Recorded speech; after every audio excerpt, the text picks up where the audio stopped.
السلام علیکم۔ امید کرتی ہوں کہ آپ سب خیریت سے ہوں گے اور اپنے اپنے گھروں میں محفوظ ہوں گے۔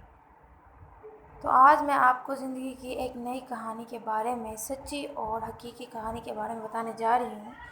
وہ ہے کہ ایک شخص نے اپنی بیوی سے سخت دلی تکلیف اٹھائی جو اس کے کچھ دل و دماغ پہ چوٹ لگا گئی اور اسے اجتماعی طور پر عورت کے وجود سے نفرت ہو گئی۔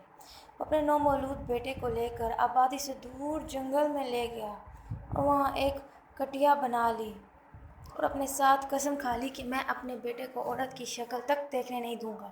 بس 20 برس بیت گئے۔ ایک دن اس کا بیٹا جنگل میں شکار کر رہا تھا کہ وہاں سے کچھ لڑکیوں کا قافلہ گزرا۔ لڑکا انہیں مسلسل دیکھ رہا تھا کہ باپ نے اس کا بازو جھٹکتے ہوئے کہا کہ چلو گھر چلتے ہیں۔ جب بیٹے نے بہت پوچھا کہ وہ کون سی مخلوق تھی جو میں نے پہلے کبھی نہیں دیکھی، تو باپ نے تنگ آ کر اسے کہا کہ وہ دوسرے جنگل کا ایک جانور ہے جسے شتر مرغ کہتے ہیں۔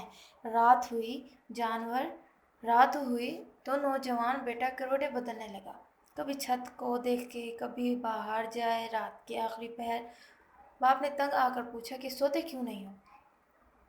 کیا وجہ ہے؟ بیٹے نے آنکھیں جھکاتے ہوئے جواب دیا کہ ابا مجھے وہ شتر مرغ چاہیے۔ کہنے کا مقصد یہ کہ انسانی فطرت کو بدلا نہیں جا سکتا۔ فطری خواہشات فطرت کے اصولوں کے مطابق جنم لیتی ہے۔ انٹرنیٹ کے اس دور میں مرد عورت کے تعلقات قائم ہونے کے لیے سیکنڈز بھی زیادہ ہو سکتے ہیں۔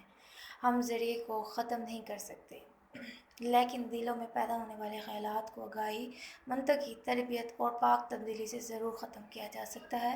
پہاڑوں سے پگھلنے والی برف کا رخ دریاؤں کی طرف نہ موڑا جائے تو فائدے کی بجائے نقصان ہوتا ہے۔ بچے کو کوئلہ پکڑنے سے پہلے ہم اس کی تربیت کرتے ہیں کہ وہ اسے نقصان نہ پہنچائے گا۔ مسلمانوں کا آج سے سب سے بڑا مسئلہ اپنی نوجوان نسل کے سامنے کھڑے ان کی ذہنی عمروں سے بڑے چیلنجز اور وقت کا تقاضوں کو نہ سمجھنا، گھریلو تربیت کا فقدان ہے۔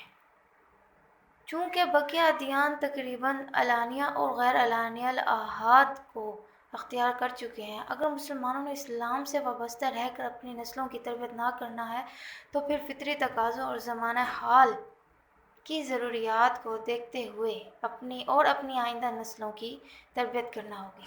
تعلیم، تربیت اور شعور یہ لازم و ملزوم ہے، ورنہ ہماری اجتماعی موت ہمارے در پر کھڑی ہوگی۔